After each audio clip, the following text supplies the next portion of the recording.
tous ces programmes, parce qu'au ministère de la Santé, par exemple, il y a une identification qui est en cours depuis un certain temps. Au ministère de l'EPST, nos élèves sont dans un processus quotidien d'identification. Et il y a des données au niveau de ce ministère-là.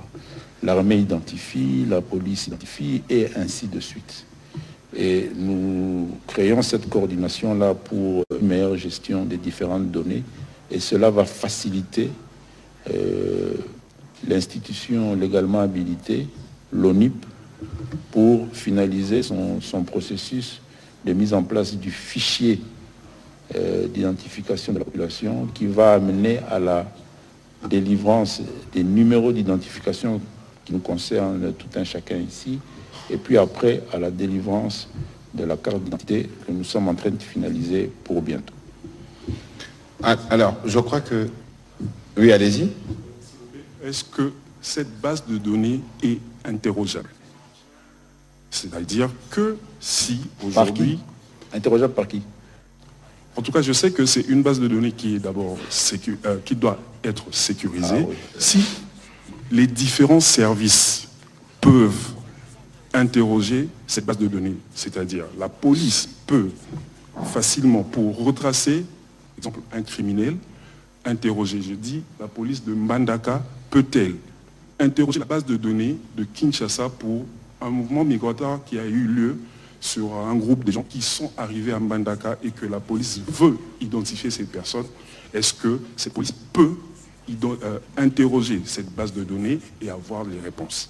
Merci. Lorsque nous avions débuté ou lancé les activités sur la lutte contre la criminalité avec l'opération Ndobossi, vous avez bon souvenir, je crois qu'il y a des archives ici.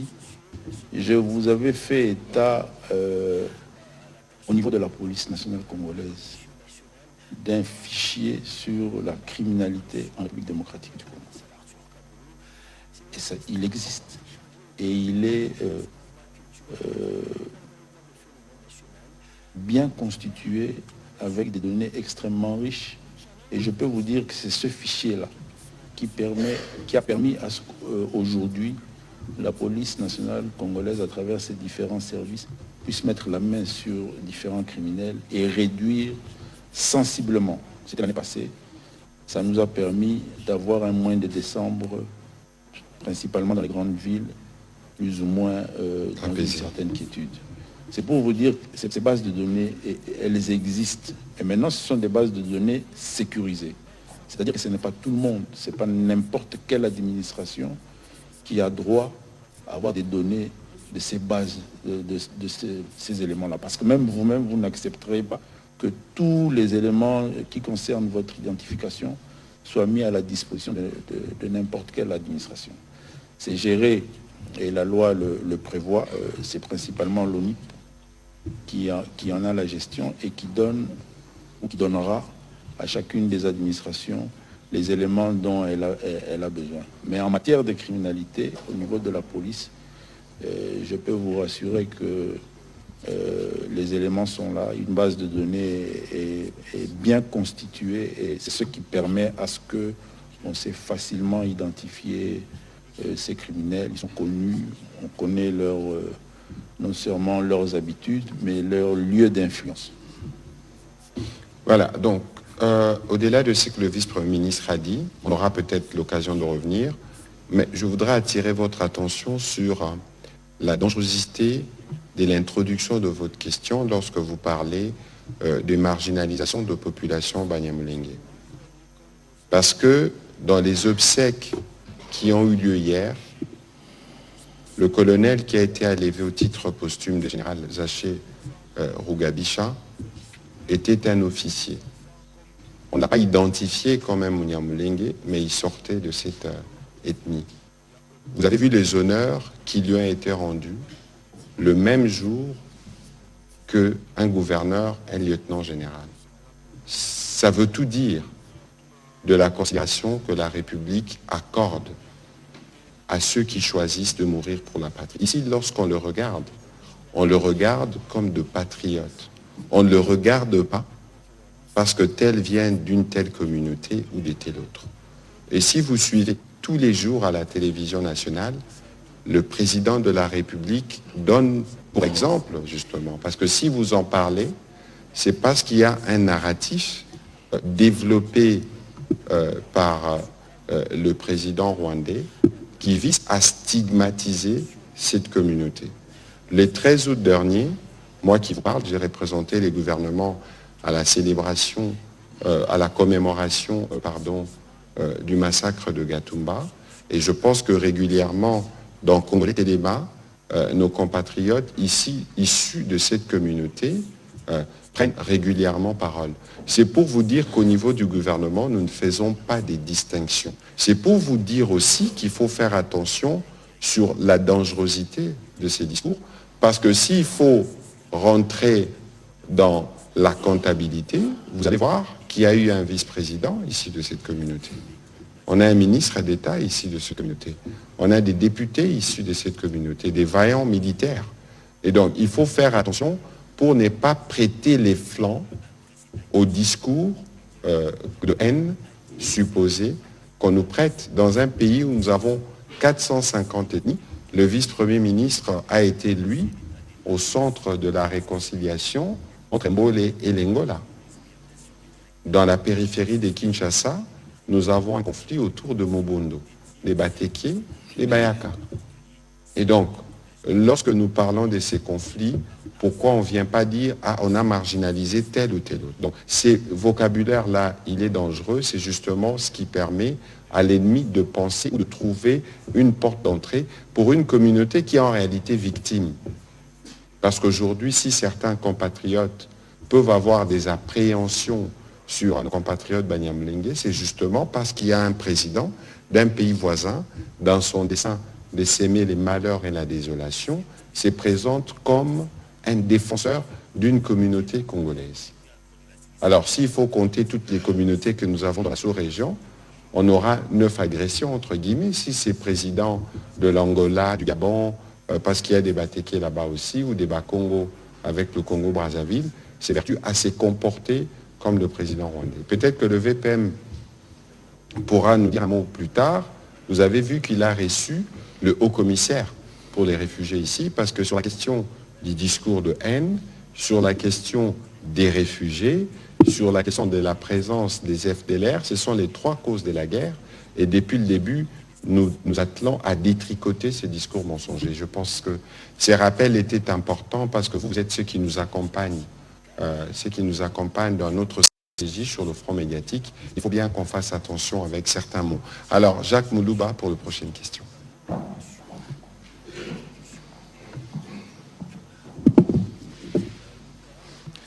Merci. 2 petites questions au VPM de l'Intérieur. Monsieur le vice-premier ministre, le ministre de la Communication vient de l'aborder, lutte contre la criminalité. À la porte d'entrée de Kinshasa, dans la commune de Maluku, effectivement, il y a l'activisme de Mobondo. Et qui ont changé de mode opératoire maintenant, ils sont en train de dévaliser les paisibles citoyens qui voyagent, qui sont en train de partir vers Kikwit, vers Kenge. Ils sont menacés.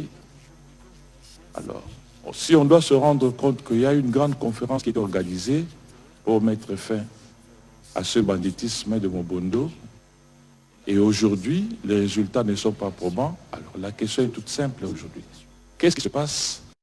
Pourquoi on n'arrive pas à maîtriser cette milice Mobondo définitivement, puisque là, Kinshasa est en train peut-être de souffrir ou va souffrir dans les jours à venir. La deuxième question, c'est en rapport avec les échauffourées entre les Ouazalendo et les FRDC dans le sud Kivu, vous avez appris. Et pourtant, les deux doivent avoir comme ennemis communs, ils sont là au front pour lutter contre un seul ennemi, mais ils commencent à se rentrer dedans. Alors vous, en tant que patron de l'intérieur, quelle est la lecture que vous en faites et surtout, quelle peut être la solution par rapport à cette situation? Au ministre de la Communication, je reviens sur la question du dialogue. Le chef de l'État, dans son adresse, a dit dialogue, oui, sous son initiative, mais non avec les Congolais inféodés au dictat des pays étrangers. Au même moment, à Doha, vous l'avez dit, les négociations ont lieu entre le gouvernement et le M23, qui est justement l'émanation d'un pays étranger. Alors c'est une contradiction ou quoi, puisque ça fait débat dans la cité. Aidez-nous à avoir la bonne intelligence par rapport à ça. Il y a eu, à quel niveau il y a jonction? Est-ce qu'on peut continuer Doha? Est-ce qu'on peut arrêter? Quelle est l'intelligence par rapport à ça? Merci. D'accord, j'aurai l'occasion de revenir dessus. Monsieur le vice-premier ministre, pour les questions qui vous étaient destinées. Merci. Alors, les Mobondo, dans la partie est de la ville de Kinshasa, il y a eu une conférence il y a quelque temps sur le sujet. J'aimerais ici souligner le fait que, je l'ai dit d'ailleurs tout à l'heure concernant la guerre que nous vivons dans la partie est de la République, mais c'est aussi valable pour les conflits internes ou intercommunautaires. Et cela est clairement repris dans la politique nationale des règlements des conflits. La paix est un processus qui se construit dans le temps. Et dans ce processus de paix, il faut beaucoup plus être non seulement confiant, positif, mais savoir jouer avec le temps et ne pas se fatiguer à chaque fois qu'une difficulté apparaît à vous dans ce projet de construction de la paix.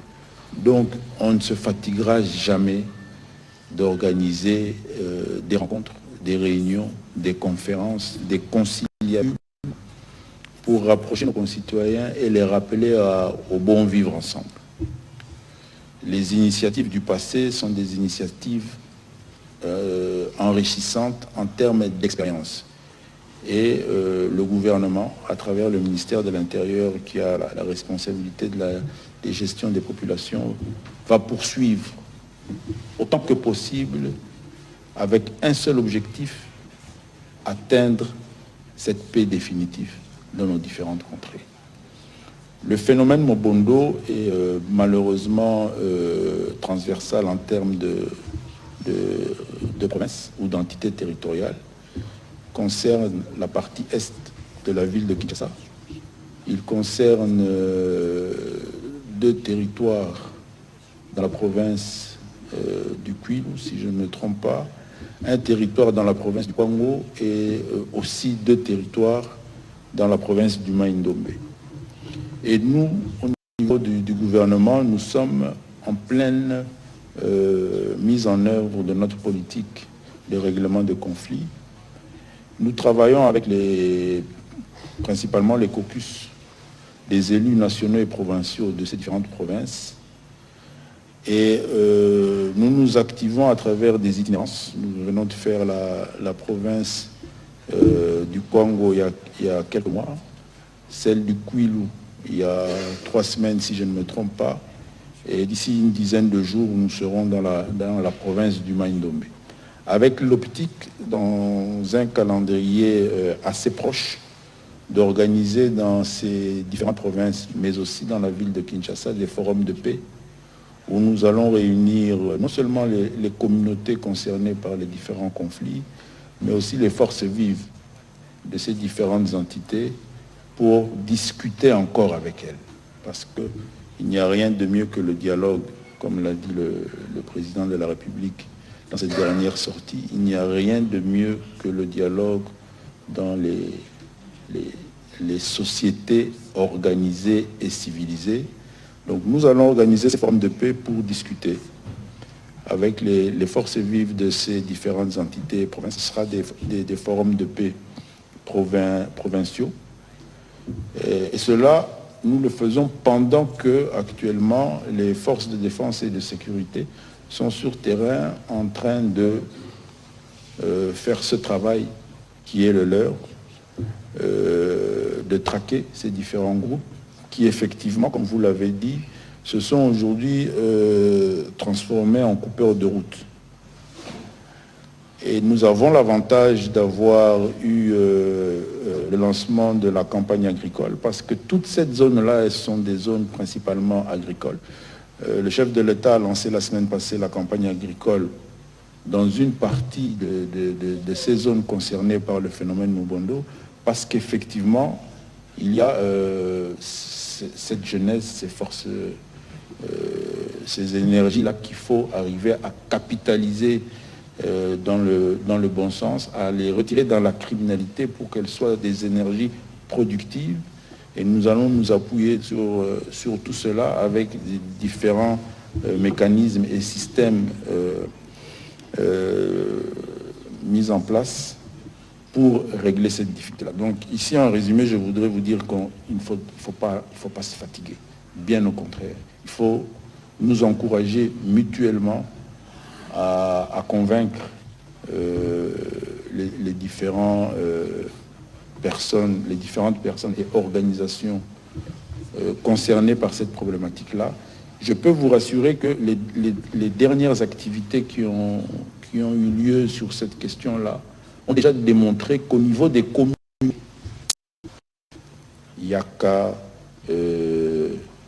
Teke, Tende, dans le Maïdombe et consorts, au niveau des communautés, il n'y a plus de problème comme tel.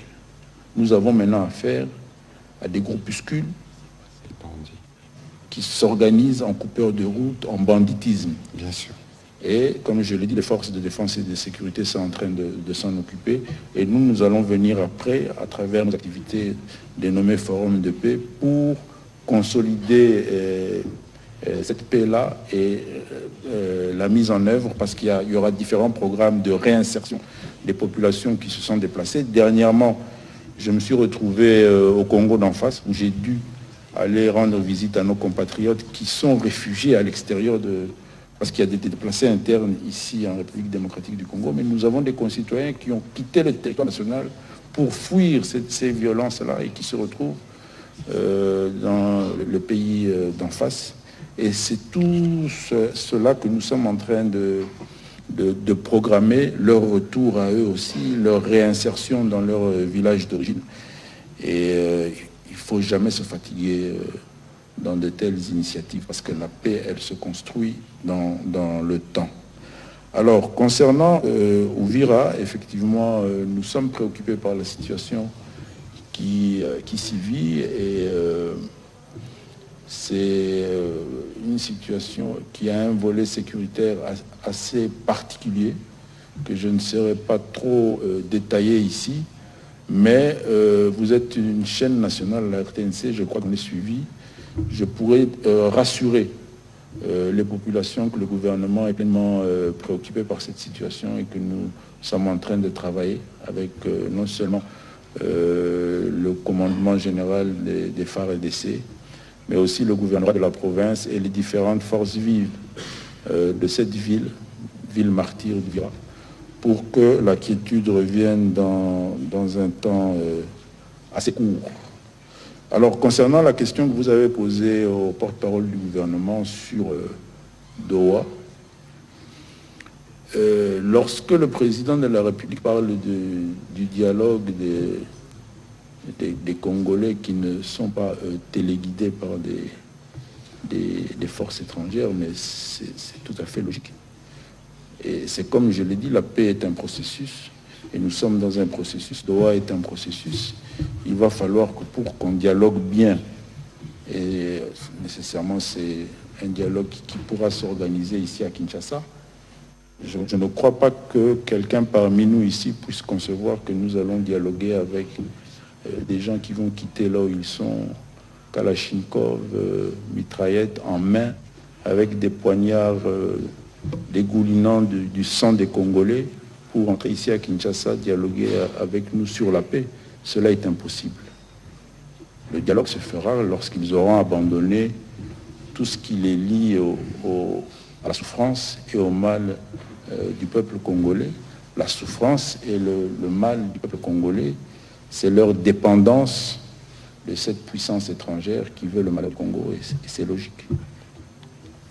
Voilà, avant de faire un tout petit commentaire sur ce que le vice-premier ministre vient de dire, je voudrais qu'on réécoute le président de la République à ces sujets. Je suis un homme de dialogue et depuis toujours, je suis issu d'ailleurs d'une culture politique basée sur un combat politique qui prônait le dialogue. Et donc, je me suis toujours servi de cet instrument qu'est le dialogue pour rassembler, réunir et orienter les décisions de toutes nos résolutions. Et cela ne va pas changer. Voilà pourquoi toujours, comme l'a dit le secrétaire permanent, je ne me laisserai pas distraire par des initiatives prises ci et là.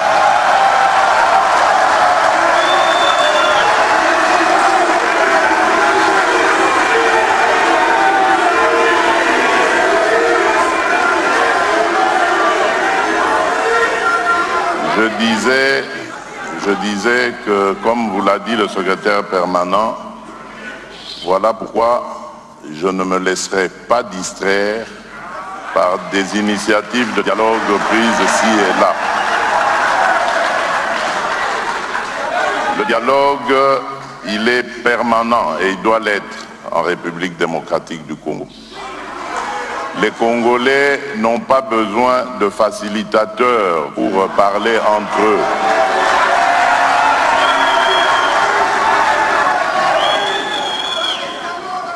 Les Congolais n'ont pas besoin de prendre des armes pour s'opposer les uns aux autres pour terminer par le dialogue.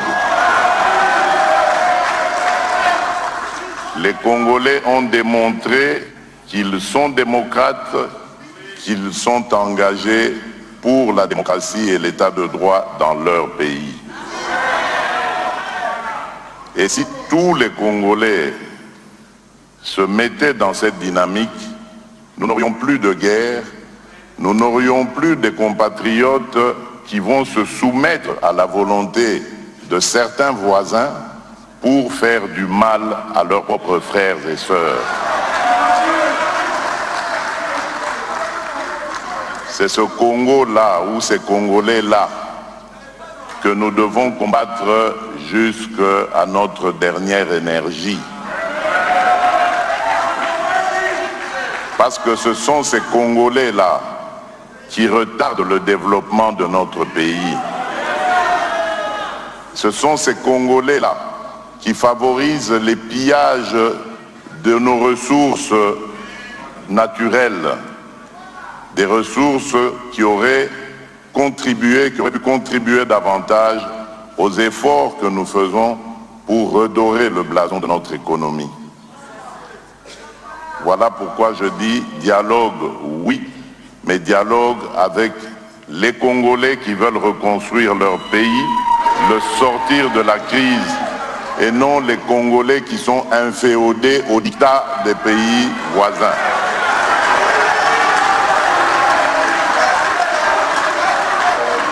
Et en tant que garant de la bonne marche de nos institutions, garant de la cohésion nationale, il n'arrivera jamais de dialogue en dehors de ma propre initiative.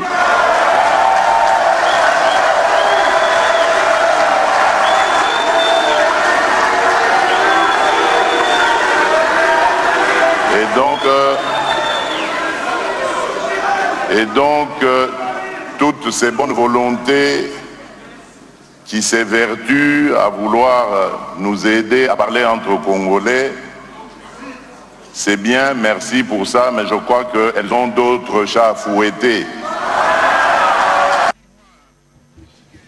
Qu'est-ce qui n'est pas clair, Jacques? Tout est clair.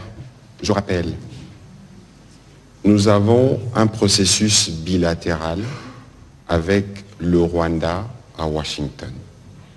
il y a eu une déclaration de principe, il y a eu un accord, il y a eu une déclaration du principe dont beaucoup n'ont pas parlé sur le cadre d'intégration économique régionale. À Doha, c'est là que l'on discute avec les supplétifs qui ont les armes des pays voisins. 19 juillet, déclaration de principe, et les discussions sont en cours. Peut-être que le VPM pourra dire un mot à propos. Le dialogue, le président de la République avait reçu le prêtre en début de leur initiative. Autant il a reçu d'autres propositions, d'autres confessions religieuses. En dehors du fait que, dans ces mêmes ordres d'idées, dans cet état d'esprit qu'il a lui-même rappelé de dialogue permanent, il a rencontré l'honorable Fayulu, l'honorable Muzito.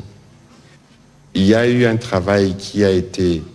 comité de travail qui a été mis en place après sa réunion avec le prêtre, qui a permis d'avoir aujourd'hui une feuille de route pour prendre en charge l'autre composante des Congolais qui n'ont pas pris les armes des étrangers. Donc tout est clair. Et ici, il faut éviter tout amalgame, toute confusion, parce qu'il y a de ceux qui cherchent la moindre occasion pour se sortir du processus. Parce qu'en réalité, tous ces processus de paix, tels qu'ils évoluent, contrarient les intérêts de ceux qui se servent des armes des étrangers pour permettre aux étrangers de profiter de nos ressources. Je compte sur vous pour une bonne communication à propos.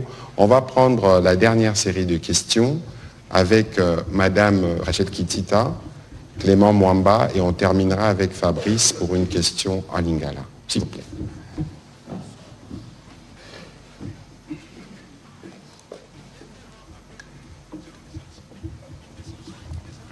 Merci beaucoup, Monsieur le porte-parole, pour la parole.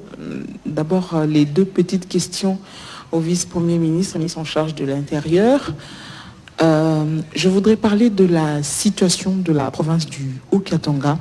Première question, qui dirige à ce jour la mairie de Lubumbashi? Qui est maire de Lubumbashi? Parce qu'il y a peut-être une confusion, si pas de la part de l'opinion, mais on dirait qu'il y a un problème de lecture et de compréhension de texte. Ensuite, pour son gouverneur, le gouverneur Kiaboula, que l'on a vu au 2e congrès de l'Union Sacrée, aux côtés des membres de l'Union Sacrée, à quand son retour à Lubumbashi? Deux petites questions, porte-parole du gouvernement. Je vais dire peut-être une question. C'est vrai que le président de la République a été un peu plus clair dans son discours, mais permettez-moi quand même de vous poser cette question sur la dernière tribune publiée par, on va dire, l'ancien président de la République, qui pense que c'est Kinshasa qui ne favorise pas une réconciliation nationale. Dans quel ordre vous placez cette accusation, on va dire, portée contre le régime de Kinshasa, et aussi la question des opposants qui répondent favorablement à l'appel de Thabo Mbeki en Afrique du Sud? N'est-ce pas une méthode ou une façon de crédibiliser ce processus? Écoutez, il y a l'honorable Martin Fayulu qui s'est exprimé à propos. Pour ce qui nous concerne et pour des raisons qu'on a bien avancées, nous estimons que c'est une initiative qui est inopportune. Quelle est la force des résolutions qui sortiront de là, de cette réunion? Ça ne se décrète pas sur une réunion de cette nature, ne se décrète pas ou ne s'annonce pas tel que fait sur les réseaux sociaux, parce qu'il fallait préalablement prendre des dispositions. De toute évidence, nous avons un schéma qui est clair. Je l'ai rappelé tout à l'heure, nous sommes déjà engagés sur ces schémas qui donnent des résultats au plan diplomatique, tout au moins sur papier, et nous attendons de voir, parce que Washington ne peut pas produire pleinement ses effets si nous ne terminons pas Doha. Donc nous sommes dans des processus qui se complètent et sur lesquels nous nous focalisons. Pour ce qui concerne l'initiative du président Mbeki, on n'en accordera pas plus d'attention de toute évidence. Nous savons quelles sont ses positions, il les a exprimées publiquement. Alors, sur la tribune de l'ancien président,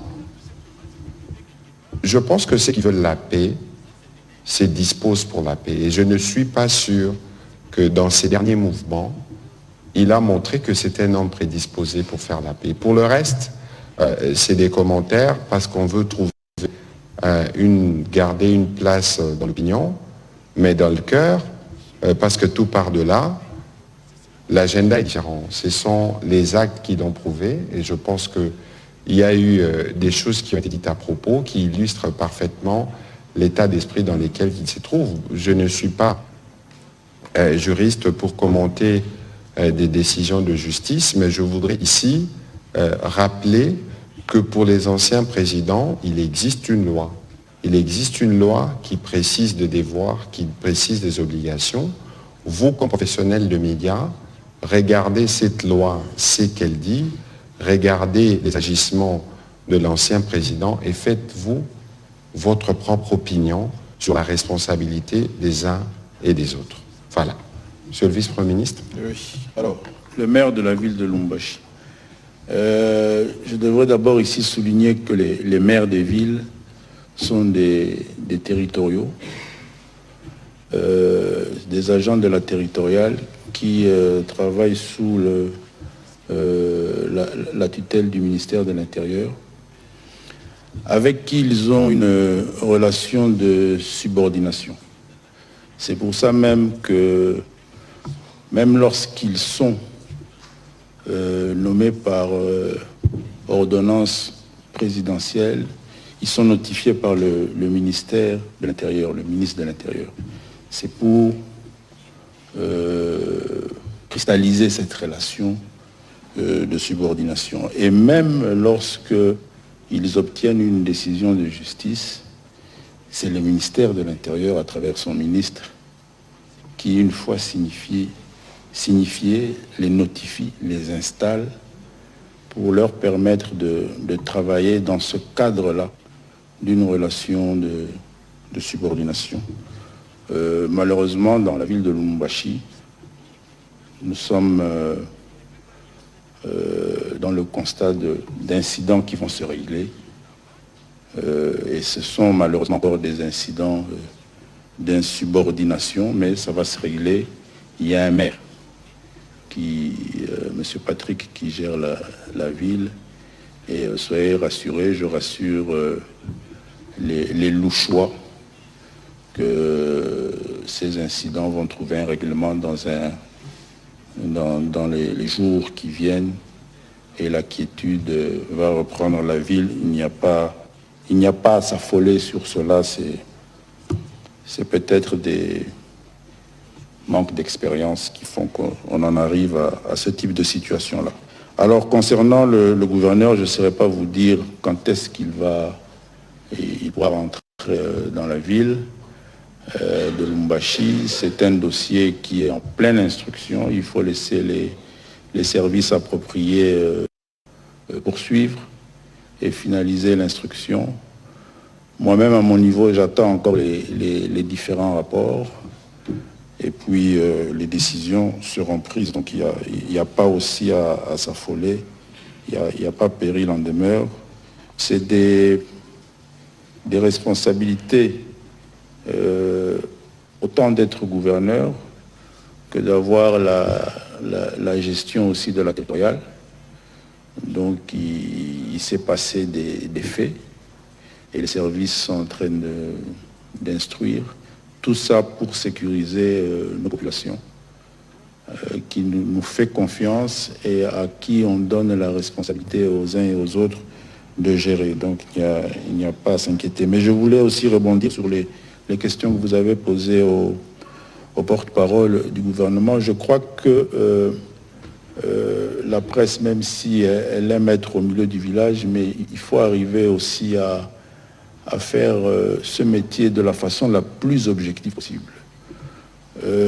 Monsieur Kabila, ancien président de la République démocratique du Congo, ne peut pas se permettre aujourd'hui de dire que Kinshasa ne favorise pas le dialogue, pendant que lui, ancien président de cette République, bénéficiant d'une loi qui lui donne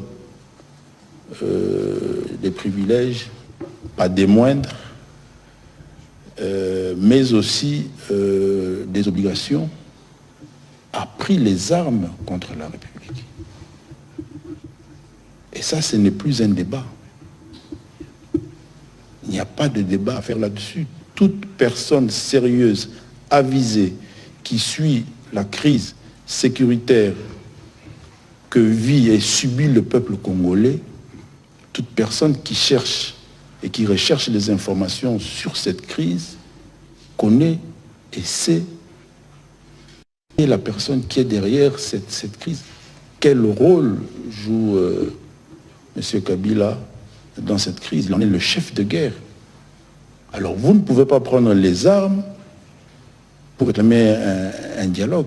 Vous ne pouvez pas tuer des milliers, faire déplacer des millions de Congolais, les faire vivre pendant plus de 3 ans autour de la ville de Goma, dans des conditions...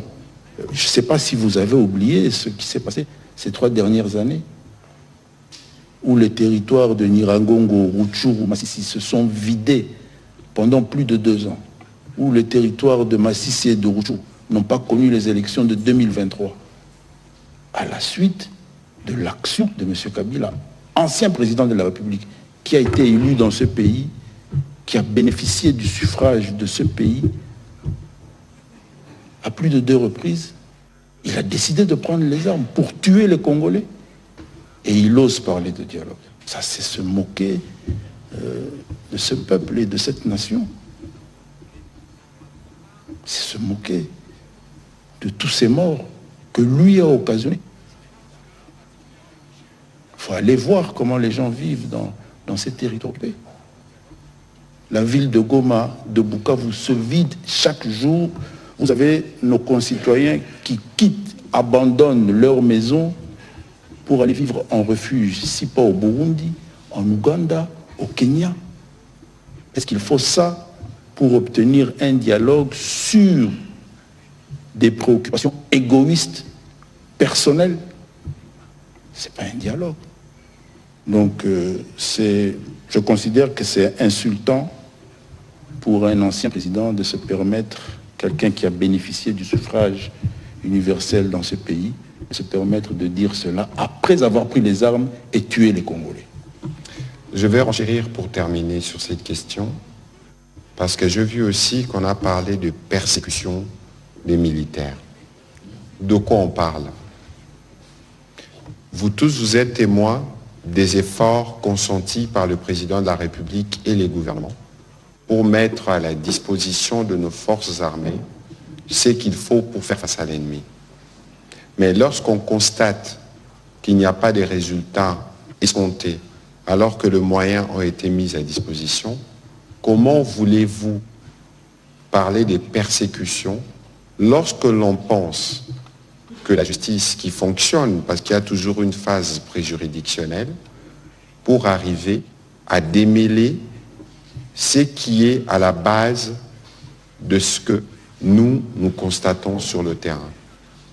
Parce qu'il y a une volonté, dans la suite de ce que le VPM disait, de monter les militaires, certains, de montrer qu'on veut être solidaire, alors qu'en réalité, c'est des problèmes qui auraient pu être résolus des années durant, qui ne l'ont pas été. Et donc aujourd'hui, dans une quête des justices, parce que justement, nous voulons faire de notre armée une armée reformée qui doit monter en puissance, si les fonds ont été détournés, comme beaucoup le pensent, s'il y a eu des soupçons, et que s'il y a une volonté au niveau du gouvernement de faire que la justice vienne établir les faits à charge ou à décharge de certains, cela ne doit nullement être récupéré politiquement pour servir une cause que le vice-premier ministre a si bien décrit tout à l'heure. Nous pensons que le Congo mérite mieux.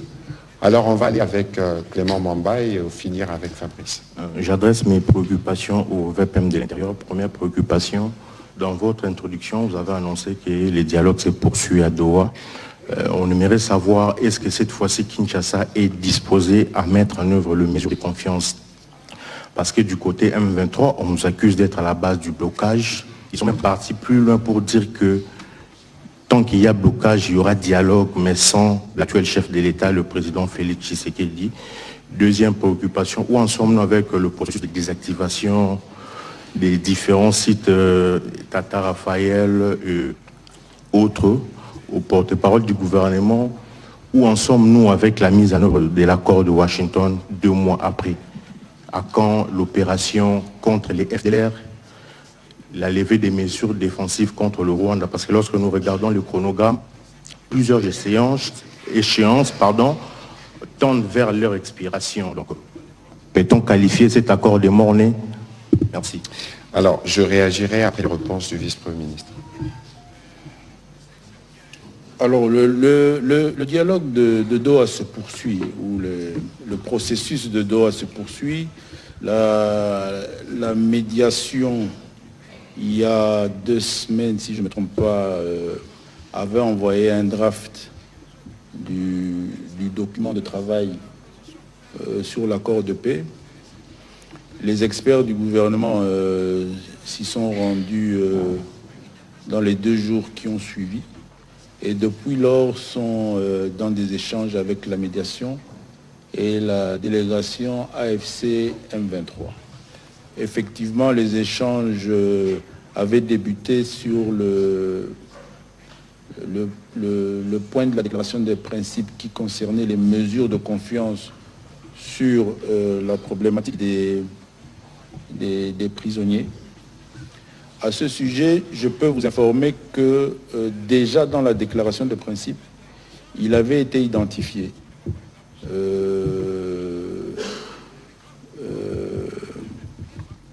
une institution, une ONG interne, CICR, le CICR, bien sûr,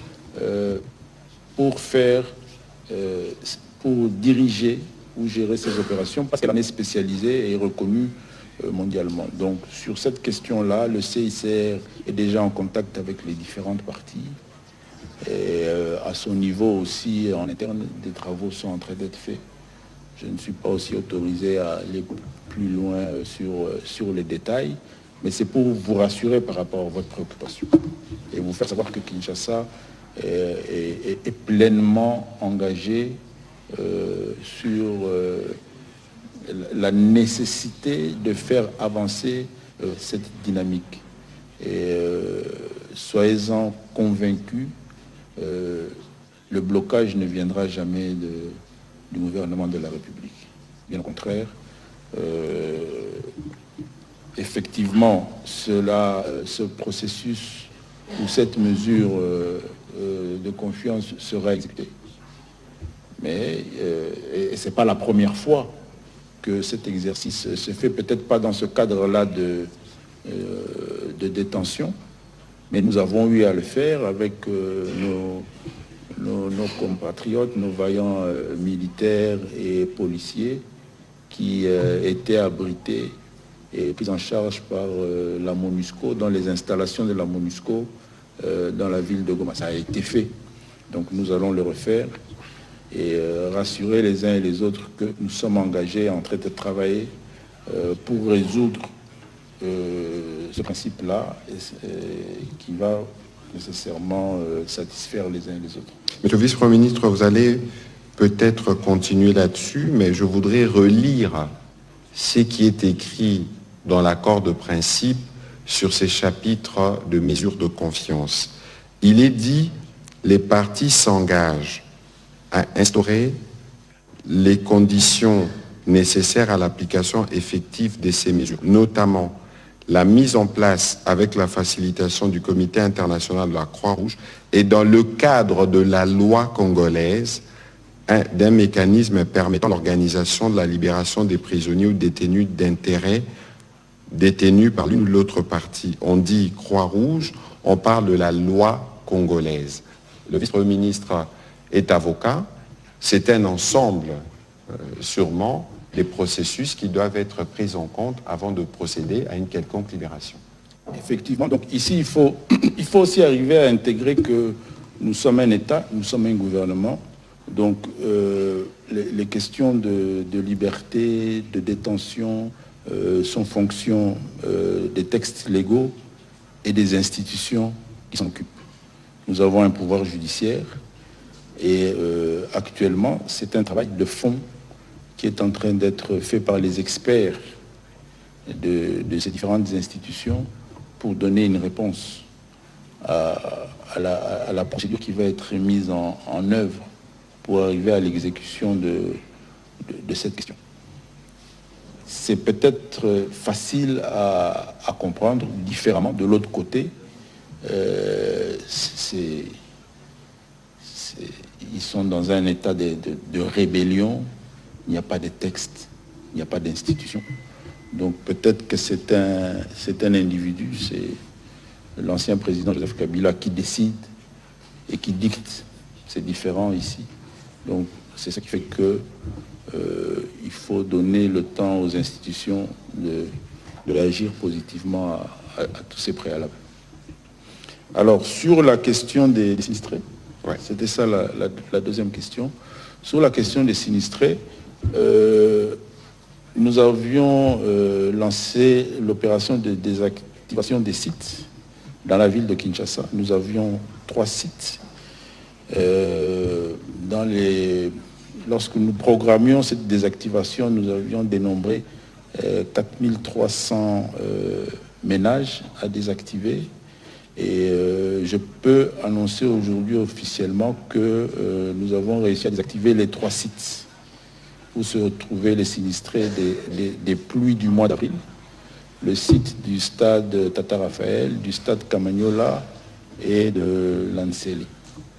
Mais aux dernières statistiques, il y a eu 5300 ménages qui ont été concernés par cette désactivation. Et aujourd'hui, les 3 sites sont vides. Les différentes familles sont rentrées, certaines dans leur lieu d'habitation. Il y a maintenant un processus qui concerne beaucoup plus le ministère de la Santé, Urbanisme et la ville de Kinshasa sur leur réintégration dans leur milieu d'origine. Voilà, cette action, c'est la preuve que le président de la République, qui s'était personnellement déplacé, mobilisé après les conséquences de ces pluies, avait pris des engagements et ces engagements ont été honorés parce que, encore une fois, c'est les Congolais qui sont au centre de notre action. Et donc, c'est un exemple de comment la République doit répondre lorsque des compatriotes sont en danger, comme ce fut le cas du fait de cette catastrophe naturelle. Alors, à votre question sur l'accord de Washington, comme je l'ai dit tout à l'heure, l'accord de Washington ne peut pas pleinement produire ses effets si on n'a pas fini des discussions à Doha. Alors, vous avez utilisé un terme consacré par des diplomates, je ne le suis pas. Lever des mesures de défense, ça veut dire retrait de troupes rwandaises. Même si cela n'a pas été noté comme tel, mais c'est en réalité ce que ça veut dire. Mais dans ces cadres-là, il y a déjà eu des réunions. Le 30 juillet, il y a eu une réunion à Washington entre les Américains, les Congolais et les Rwandais, dans le cadre du mécanisme de supervision qui est prévu dans l'accord. Parce qu'en réalité, l'accord bilatéral est signé entre nous et les Rwandais, mais les Américains ont mis en place un mécanisme de supervision. Ensuite, il y a eu, je crois, autour du 8 ou du 9 août, une réunion à Addis Abeba, la première réunion du mécanisme conjoint de vérification avec les Rwandais, où il était question de discuter, et c'est prévu dans l'accord, des mécanismes ou des règles qui vont permettre à ces mécanismes conjoints de vérification de fonctionner.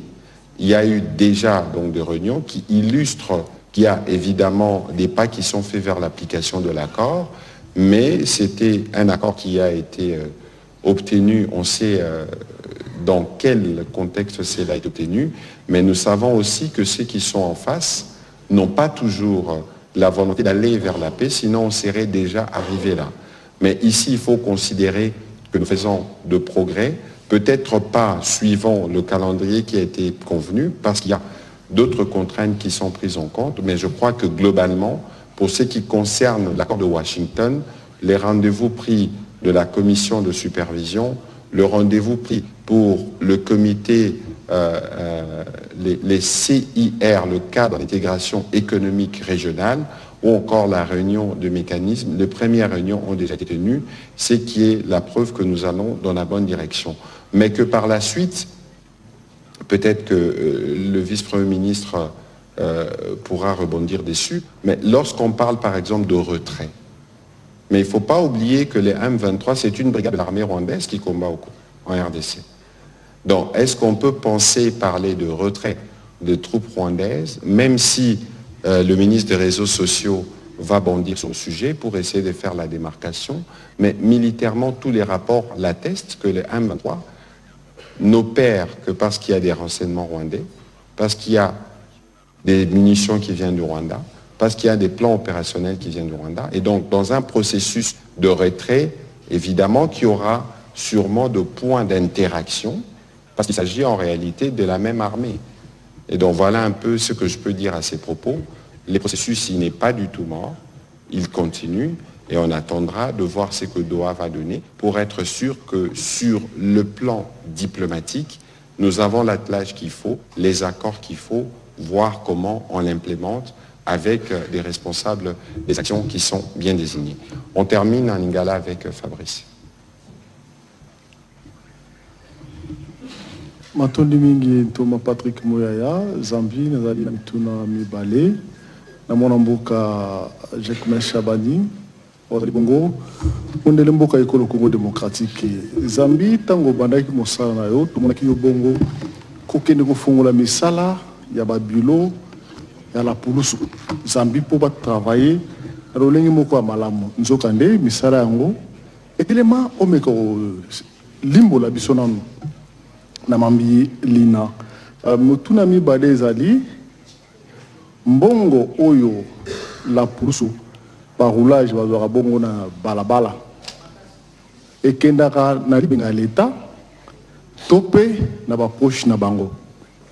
Mutuna na mwana mboka Patrick Mouyaya ozali bongo molobeli ya mbula matari ekolo Congo démocratique Zambie na bitumba lié tozalaki bongo na bafront ebele ya média pe ya justice. Bofundaki bongo Rwanda kosamba kuna na likita Union africaine boni likambuli na esuki boni matoni.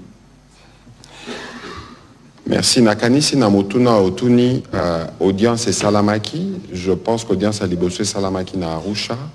Et je pense que l'affaire peut statuer. Torozonga na ministre à justice na Mikolo Zaliko a Rosa na occasion ya kolimbola. Eza occasion pour nanga robeta c'était que ezate pour toza na ba processus ya ba discussion pour na roluka solution que front judiciaire tobo sanyango parce que bao babomi Nikolo eleki na Rutshuru bao babomi bandeko na biso ba utukuna bango pe il faut ba répondre bao bazo continuer koboma na Bukavu topé na Nord Kivu Mikolo nyonso tozolandela bango boye bake moment à Kosamba et Kokoma. Donc, Awa, il ne faut pas considérer qu'on va sacrifier la justice au profit de la paix. La justice fait partie des piliers. Ce qui tolingi tozala na kimia. En tout cas, côté wana, bozala na motema kokita tozonga wana, ministre d'État, ministre à justice, akoya kolimbo le labiso penza makasi stratégie autozana na front judiciaire. Voilà. VPN. Oui, des journalistes à Tuninga Likambu Yaba.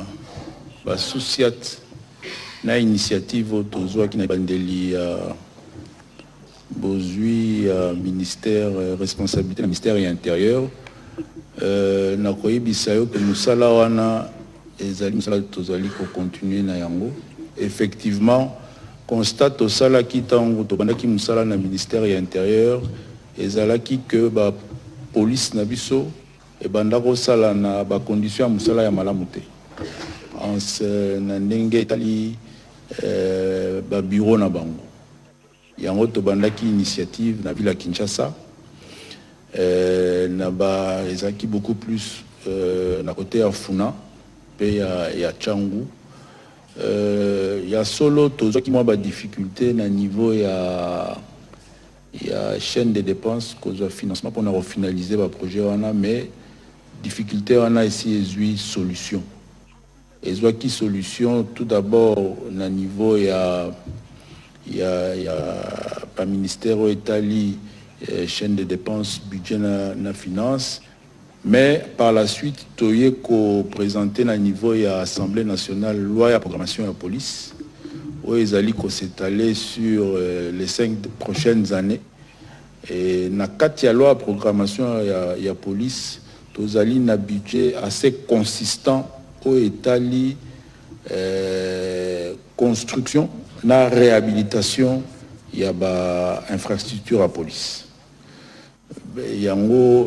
Avec budget wana na kanisi inquiétude et cause la sous-souté d'ailleurs lobby dans une réunion na vice-premier ministre il y a budget pour la commission budgétaire c'est rassuré que le budget nyonso wana oyo biso tosengaki pour na komatisa niveau ya police na biso et cause la mise à disposition du ministère pour tout ça na biso. Donc après nakanisi bandeko ya Kinsuka comme on a biso to lancé pe côté wana réhabilitation ya ba associate mususu.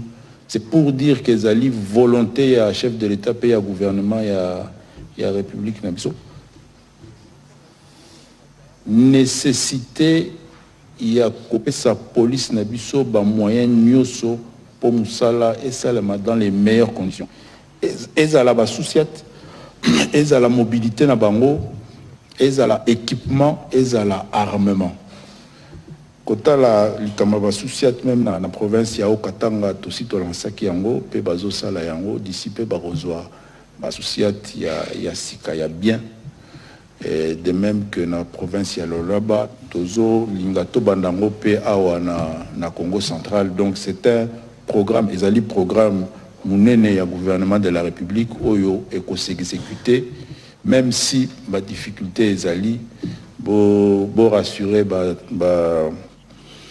population o balandaka bino que eko salema d'ici en tout cas maximum 2 ans au grand maximum toza na police ya sika. Mais dans les mois qui viennent déjà population a komona de façon assez visible changement même il y a comportement il y a police awa na linko lobama kamo Italie police na biso ya roulage bizaleli ya mabe ezali tozali ko condamner yango il y a quelques mois tout ça là qui na bango séminaire il y a capacitation il y a agent il y a police de roulage. Nous sommes revenus naba bizaleli ya mabe na bango ya kozwa kambongo ya ba concitoyens, mais effectivement ba amende soko futi ba amende na yo na ba conditions normales ba pesio quittance yeba ke mbongo wana ekokende na compte ya l'État. Mabe pe utaka epa na biso moko ba chauffeur ba conducteur tolinga kokende tina suka ya procédure à contravention te. On a aussi la na ao. So y aussi la na ao. Yo po memie na complicité wana ya bizaleli ya mabe. Mais so futi quittance na yo bongo yo kokoma na libenga ya l'État, na compte public ya l'État et ça va produire ses fruits oyo et sengeli produire. Voilà. Voilà, merci beaucoup monsieur le vice-premier ministre. C'était lent mais utile parce que c'est un peu le briefing de la rentrée où on a eu l'occasion de faire le tour des différents sujets, notamment des efforts consentis pour une rentrée scolaire apaisée, des hommages rendus à nos vaillants officiers, mais aussi survoler la situation sécuritaire générale du pays et dire un mot sur les différents processus. Tout a sûrement été dit, monsieur le vice-premier ministre, sauf si vous avez un petit mot pour clôturer. Oui, je crois que dans l'ensemble, tout a été dit.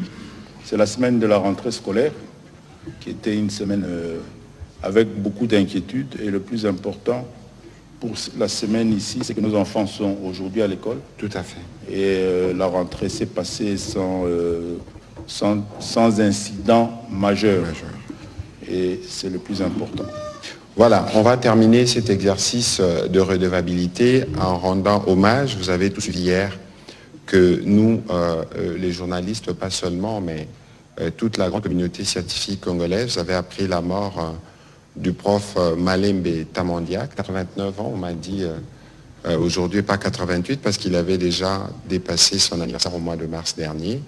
Et dans cet ordre, j'ai reçu cet après-midi les recteurs de l'IFASIC, que j'ai chargé de s'occuper d'organiser les obsèques. Évidemment, je me suis concerté avec la ministre de l'Enseignement supérieur et universitaire et recherche scientifique. Donc les moments venus, tous ceux qui sont passés par l'ISTI, devenu IFASIC, puis UNISIC, nous devons rendre hommage à ces baobabs, à ces symboles justement de notre métier. Je pense que vous tous, vous aurez le moment venu l'occasion d'être au courant du programme. C'est l'occasion pour nous ce soir, dans le cadre de cet exercice de redevabilité sur la RTNC, dont il a été le premier rédacteur en chef, de lui rendre nos premiers hommages en attendant l'organisation des obsèques. C'est sur cette note que nous terminons l'exercice de ce soir. Bonne soirée chez vous. Merci.